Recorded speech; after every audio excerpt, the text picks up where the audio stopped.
உங்களுக்கு நிஜமாவே இந்த வீடியோ பார்க்கும்போது தெரியுதா இல்லையான்னு எனக்கு தெரியல. என்னோட சிங்கிள் சைடு மட்டும் எப்படி டேன் அப்படியே ரிமூவ் ஆயிருக்குன்னு பாருங்க. கழுத்துல, நோஸ்ல அப்புறம் லிப்ஸ் கிட்ட எல்லாம் வர இந்த பிக்மெண்டேஷன் போறதுக்கு எங்க அம்மா அடிக்கடி பொட்டேட்டோஸ் யூஸ் பண்ண சொல்லுவாங்க. நீங்க நம்பலனாலும் பரவாயில்ல, வீடியோவை சேவ் பண்ணிட்டு என்னைக்காச்சும் ஒரு தடவை ட்ரை பண்ணி பாருங்க. மிக்ஸி ஜார்ல உருளைக்கிழங்கு, ஆவாரம் பூ, வேப்ப இலை, பச்சரிசி சேர்த்துட்டு கூடவே தாய்லாந்து கிளேன்னு சொல்ற கயோலின் கிளே ஆட் பண்ணி நல்லா ஃபைனா இந்த மாதிரி அரைச்சு எடுத்துட்டு ஃபேஸ் பேக்கா யூஸ் பண்ணலாம்.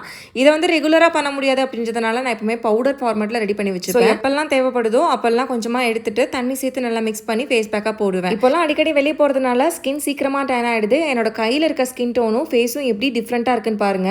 உங்களுக்காக ஜஸ்ட் ஒரு சைடு மட்டும் நான் ட்ரை பண்ணேன். நல்லா காஞ்சதுக்கு அப்புறமா ஸ்பாஞ்சை வச்சு வைப் பண்ணிடுங்க. நிஜமாவே ஒரு பெஸ்ட் சேஞ்ச் நீங்க பாப்பீங்க. ஸ்கின்னை ஈவனா மெயின்டைன் பண்ணணும்னு நினைக்கிறவங்க இதை கண்டிப்பா ஒரு மஸ்ட் ட்ரை பண்ணலாம். இந்த டேன் ரிமூவல் சீக்ரெட்டை எல்லார் ஹெர்பல்ஸ் அப்படின்ட்டு இன்ஸ்டாகிராம் பேஜ் ரன் பண்ணிட்டு இருக்கேன். எனக்கு தெரிஞ்ச ஒரு அக்கா தான் சொன்னாங்க. என்னோட ஸ்கின்னை ஈவனா மெயின்டைன் பண்றதுக்கு இந்த ப்ராடக்ட் தான் நான் ரொம்ப நாளா யூஸ் பண்ணிக்கிட்டு இருக்கேன். இந்த ப்ராடக்ட்டோட லிங்க் வேணும்னா லிங்க்னு கமெண்ட் பண்ணுங்க. இவங்க பேஜ் கீழே டேக் பண்ணியிருக்கேன் and website details and WhatsApp number ஸ்க்ரீனில் கொடுத்துருக்கேன். தேவைப்பட்டுச்சுன்னா செக் பண்ணி பாருங்க. பாய்.